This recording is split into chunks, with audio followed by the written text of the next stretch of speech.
All right, take a quick look at the device right there in your hand. Or maybe it's sitting right next to you. Believe it or not, that incredibly smooth, perfectly clear screen actually started its life as millions of tiny, gritty grains of silica sand just sitting out in nature. It's kind of crazy to think about, right?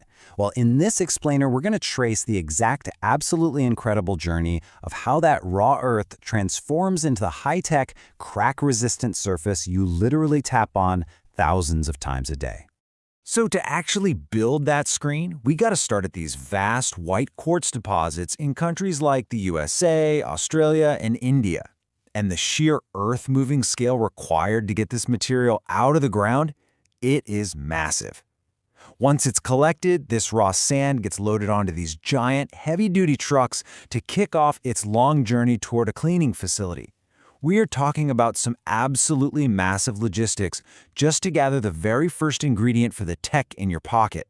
Now, obviously, that raw sand isn't anywhere close to being ready for a smartphone screen yet. It has to be obsessively purified. First up at these facilities, the sand is dumped into giant tanks where high-pressure water completely scrubs away all the dirt, clay, and mud. Then, the whole thing gets highly scientific. The sand passes through these incredibly powerful magnets that actually pull out tiny bits of iron. And you definitely want those gone, because iron would normally turn the glass a dull green color, and nobody wants a green tint ruining their high-def videos, right?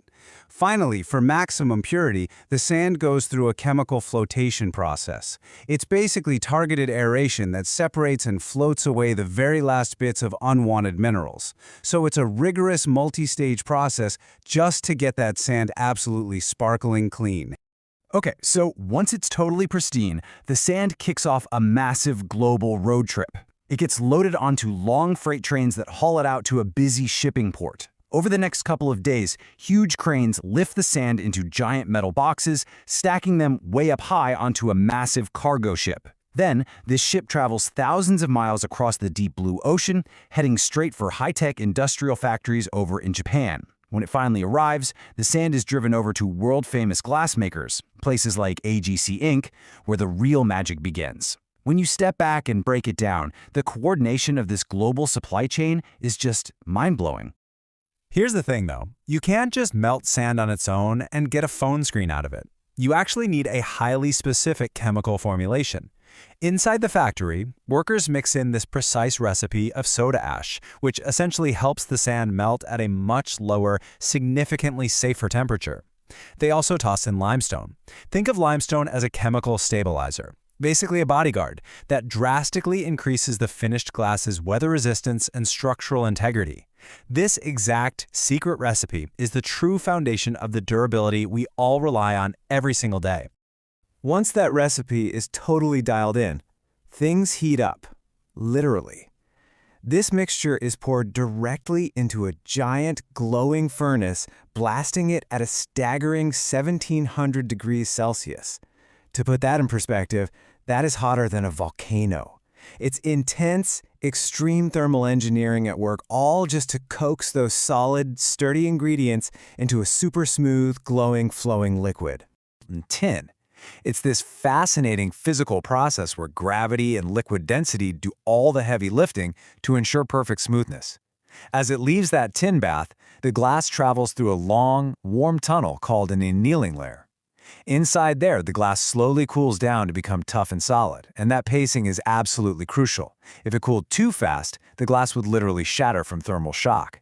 So this controlled, gradual cooling environment is vital. Now, there is a massive difference between standard annealed glass and the specialized armor on your smartphone. The standard, high-quality glass is crated up and flown from Japan over to companies like Corning Inc. And that's where it undergoes a dramatic transformation. They fully submerge it in a hot salt bath. This triggers a chemical ion exchange. Basically, smaller sodium ions leave the glass and larger potassium ions pack themselves really tightly into the surface. That creates intense compressive stress, effectively forming a hard, crack-resistant layer of armor. It is literally the secret weapon that saves your screen from shattering into a million pieces when it accidentally slips out of your hand. All right, to get from that giant sheet of armor glass down to your specific device, the finishing touches are highly automated. First up, a super-fast laser uses a tiny beam of light to slice the big glass sheet into the absolute perfect shape for your phone. Second, a special machine sprays on this invisible, super smooth coating right on top, which is exactly why your fingers can slide across it easily without leaving messy smudges everywhere. Finally, the finished screens are moved to a completely quiet, ultra-clean room where robotic arms carefully assemble them onto the new phones. The micron-level precision happening inside these assembly facilities is honestly staggering. We all know that feeling when a device finally reaches the end of its life, right? But when you do finally decide to upgrade, that old screen absolutely shouldn't just disappear into the trash.